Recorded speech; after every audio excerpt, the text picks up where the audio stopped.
The UN Sustainable Development Goals are a list of 17 metrics that the United Nations have deemed relevant to promoting both the protection of the environment, but also the continued progress and development of nations and peoples. The first UN Sustainable Development Goal is that of ending poverty in all its forms everywhere.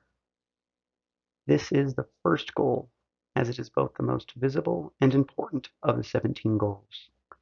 While it is nice to think that it is relevant as a means to benefit the human race, it is also the greatest challenge when it comes to meeting any of the other goals on the list. When a society still has poverty, then it will always have those who must value their survival over that of environmental consciousness. By removing poverty, a nation and its people can then earnestly pursue actions to the benefit of all, since they, in theory, no longer need to act selfishly as a means of basic survival. The first 5 SDGs see the human element as so crucial to sustainability that they do not even overtly mention the environmental impact. It is not until goals 11 through 15 that purely ecological focused goals are presented. It is imperative to realize just how detrimental ignoring human well-being is for the continued pursuit of any and all sustainable development. Across the globe, every country except North Korea has poverty, so no one has officially met the goal. The more developed a nation, the more robust the economy. Thus, the more resources are able to be allocated to welfare and fighting poverty. Many Scandinavian nations are able to create welfare states that allow their surplus capital to be reinvested back into their populations. It is no coincidence that Norway is able to be at the forefront of ending poverty while also enshrining its environment.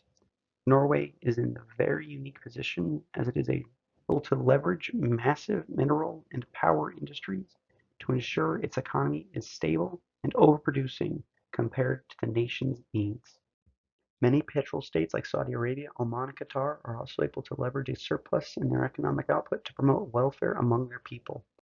The use of oil does not run directly contrary to any particular sustainable development goals. So long as it is used to a greater benefit, it is often seen as necessary.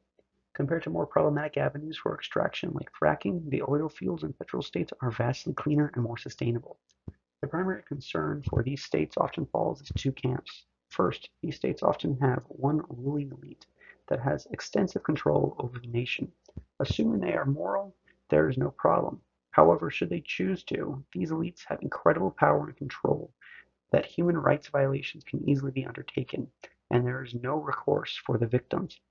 The second great vulnerability of these petrol states can be seen in Venezuela and others that have not been as successful. The common problem is that as these nations capitalize on a single industry, they specialize and thus are left with a single point of failure.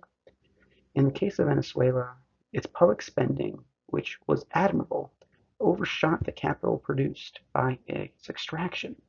Furthermore, its elite began using their immense power to carry out terrible acts of cruelty on the population. Seeing examples like this, many Middle Eastern petrol states have attempted to diversify their industries.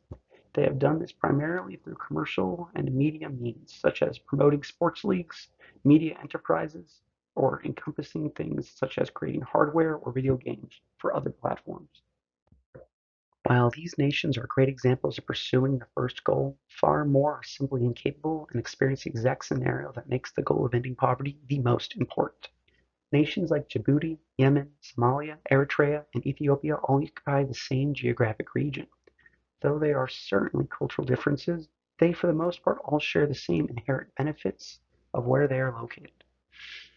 It is then not surprising that they all have similar struggles when focusing on meeting Sustainable Development Goal 1. Since each nation has an authoritarian regime at the head, enacting policy is rather easy and immediate. The problem they all face is that whenever they attempt to address Sustainable Development Goal 1, they must sacrifice another goal in the process. For the coastal nations, the only way for them to feed their population is often through overfishing. Most African land is arid and unusable for early agricultural practices. The advanced techniques that would make the land arable are only affordable to the most developed nations and are outside the ability of those who are still developing. To generate power to meet the basic needs of their populations, these nations are heavily reliant on dams or resource extraction. Many other African nations lack the development to extract the resources, and some have no resources to extract at all. Most are very dependent on imports to see to the needs of their population. For these nations, to meet any SDG requires massive concessions and sacrifices in the other categories. For this reason, even something as obvious as ending poverty becomes unachievable alone, but impossible while in concert with the other 16 goals. Most nations cannot complete SDG 1 as they are currently. However, thanks to cooperation between IGOs and the tireless work of NGOs, there are always ways we can make great gains as we fight poverty. When more developed nations with the UN sit with their fellow countries who struggle to meet the goals, they can provide advice and resources that aid the lesser developed nations in making strides towards their goals. Meanwhile, through the work of NGOs like Habitat for Humanity and Feed the Children, the impact of poverty can be lessened, and the efforts of those experiencing its effects can be utilized to fight against it on the ground and in the trenches. There may never be a day when poverty is truly gone from the world, but to ignore its impact would be to doom the other 16 goals and any hope for sustainability. It would be amoral and impossible to deny development to any nation, so we must continue to strive for cooperation and provide developing nations with the tools they need to avoid relearning the same lessons the developed world had become acquainted with painfully. Through cooperation between IGOs and with the help of NGOs, we can all take steps towards a more sustainable and developed world. And that starts with acknowledging the tremendous impact of poverty.